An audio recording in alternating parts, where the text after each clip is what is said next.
Hello everybody and welcome back to World of Warships Legends. My name is Spartan Elite 43 and tonight we are back in the Colombo. And I gotta talk about this ship a little bit because I think I was wrong. You know, every once in a while you take a ship out and you realize that maybe the way that you've been playing the ship is all wrong. Have you ever had this happen? If so, punch that like button. Leave a comment down below. Let me know what you guys' ship that you took out originally and had an idea of what it should be, and then you realized later on that you've been playing the ship all wrong. Now, in this particular clip, what you're going to see is a match where we do pretty solidly. I think we're going to showcase the strengths, the weaknesses of the ship, but we're also going to showcase something that I think a lot of people are overlooking about this ship. And that is, this is not a close-range brawler. Spartan, how dare you! I'm an Italian battleship main, and I can't stand by as you disrespect our ships like this. You just don't know how to play them. Spartan, I'm coming for you. Calm down. It's okay. Let me explain. That's I love trolling y'all. Anyway, so what I mean by this is that it isn't a close range brawler, but it is a mid-range brawler. Now, why do I say this? Simple. First of all, smokescreen allows you to get up close personal, right? Wrong. Allows you to get the drop on unsuspecting enemies. Right? That's what it's made for. Okay? Secondly, the smokescreen and the SAP secondaries are not very effective up close. It's a mid-range tool. The SAP secondaries up close and personal will tend to target the waterline of a ship, which, as we all know, is where the thickest part of the armor is. Guess where the SAP is least effective? When it's hitting the thickest part of your armor. So, to get the most out of the secondaries on this particular ship, you want them to be hitting a little bit higher up, hitting the weaker spots of the armor, the upper side plating, the superstructure, the bow side plating, all the goods. You guys get it, right? We are on the same page here. So yes, while this still is a brawler, and I stand by that, it is not a close-range brawler, but a mid-range brawler. You still have plenty of range on your secondaries to get up close and personal, and keeping your distance, managing a, 9-kilometer engagement distance rather than a 5-kilometer engagement distance, I think is where this ship is its strongest. Now, yes, you can play this at medium to long range, and that's fine. But when it comes to a brawler ship, there are usually two kinds of brawlers in the game, right? There is the I'm going to run you down and shove torpedoes down your throat and let my secondaries set you on fire a million times kind of brawlers. And then there are the mid-range brawlers that just don't do as well in that final 5 kilometers. But do extremely well in this 7 to 9 kilometer range. Now here, the daring is going to challenge our secondaries a little bit, and unfortunately for the daring, he ain't going to get away with it. First of all, 16 guns aimed at your broadside, probably not going to end in your favor. Second of all, look at the secondaries on this ship.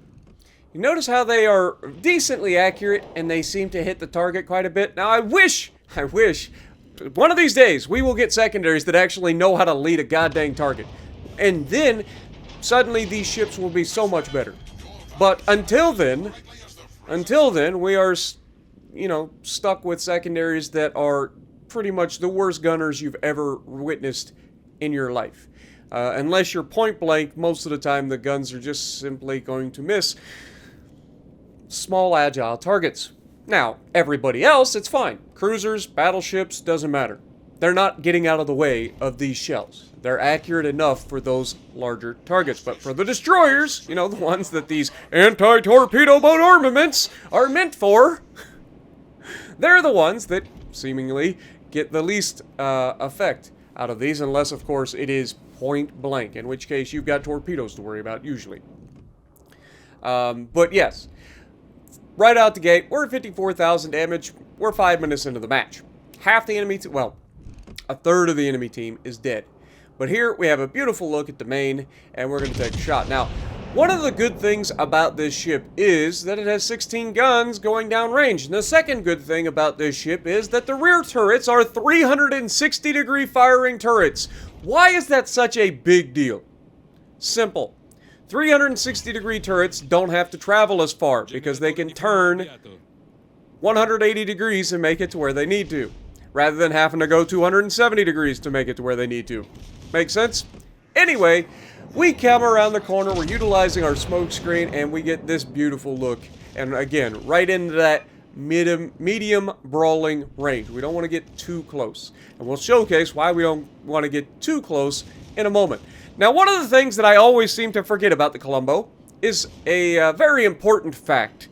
That the Colombo only has 15-inch guns. Why I always seem to forget this is beyond me. But for whatever reason, in my mind, this thing is a Marco Polo and has 16-inch guns. This is not a Marco Polo and does not have 16-inch guns. So firing into the bow armor of a cruiser with 27 millimeters of plating ends like this. Sadness and heartbreak. Meanwhile, back at the Hall of Justice, the Repub comes around the corner, and I'm like, well, I wish I had shot him instead. And the Des Moines has gotten to a point where he's like, yeah, I think I'm going to go murder this battleship and teach him the error of his ways. And meanwhile, I'm like, well, secondaries, do what you gotta do. And the secondaries will do what they gotta do, but so will we. By aiming high up into the superstructure, we can break his guns, as well as damage his ship, despite him having a 27mm bow. See what the big difference is? But look at the amount of damage he's going to do to us, because Des Moines go Bert. Des Moines is a very nasty ship. You do not want to cross a Des Moines in any ship. The only thing saving us here is the fact that we have very good armor, and he's not citadeling us into oblivion. But there you can see as he starts to land some bigger hits, it's not ideal as he goes through the rear into the Citadel. But yeah, there, once we get the angle, we're able to take him out while trying to maintain an angle or get an angle against the two battleships that are currently shooting at him. So yeah, we have taken a lot of damage in a relatively short time by being up close and personal. You could argue that was my fault, but it is a good showing of why this ship isn't necessarily the best at being a close brawler, close range brawler. It is a mid-range brawler, but there you see the guns just absolutely melt the broadside of a main, and that is not the greatest feat on the planet, but it isn't the easiest feat on the planet, as we get the rear turrets at a fantastic firing angle, by the way, ridiculously good firing angle. And then we're trying to survive. We got another heal coming up, but we're double fired. Like this was all my own stupidity because of that initial shot on the Des Moines. But here we get a beautiful look, and we slap the crap out of the Grossiker first as we go down. But 180,000 damage. There's only one man left on the enemy team. We've done our job. We've done everything we needed to do. But I think this was a very good showcase of why this ship isn't necessarily the best when it comes to up-close brawling, but is more of a mid-range brawler. Do you agree? Do you disagree? Do you want me tarred and feathered? Let me know, because I'm very curious to see what your guys' experience is, because I played this ship quite a bit yesterday. And by quite a bit, I mean for hours I played this ship yesterday. And we had some pretty solid games in there. But I kept noticing a theme over and over again, which was this ship just doesn't do very well when you're at point-blank range. Now, this torpedo strike is nothing short of absolutely miraculous. You gotta love that. Unless, of course, you're the GK, in which case you're like, what the f, man? I didn't deserve this. But you kinda did. Sailing in a straight line long enough, you're going to eat torps. But 180,000 damage, high count, top of the leaderboard, 2,595 base XP. Let me know what you guys think. I'm very interested. Have you guys had a similar experience where Colombo, very good at that, 7 to 10 kilometer range. Beyond that, it becomes average because you're not getting the extra DPM of the secondaries. The main guns are still very nice because you're throwing enough stuff at the wall, so some of it's going to stick, right? Even despite the fact that we're not built into primary guns all that much. And then, of course, have you noticed that the drop-off, once you get inside of 7 kilometers, like I have? Like, I just feel like the ship, once you get inside 7 kilometers, starts to get worse. I feel like it peaks right around 7 to 10 kilometers. Let me know. I'm very interested in what you guys have to say here. And if you like what I'm doing, punch the like button, leave a comment below, subscribe to the channel if you haven't already, and as always, I will see you in the next video. Also, we are almost to 50,000 subscribers, less than 400 away. So please, subscribe, be a part of our path to 50K. Later, folks.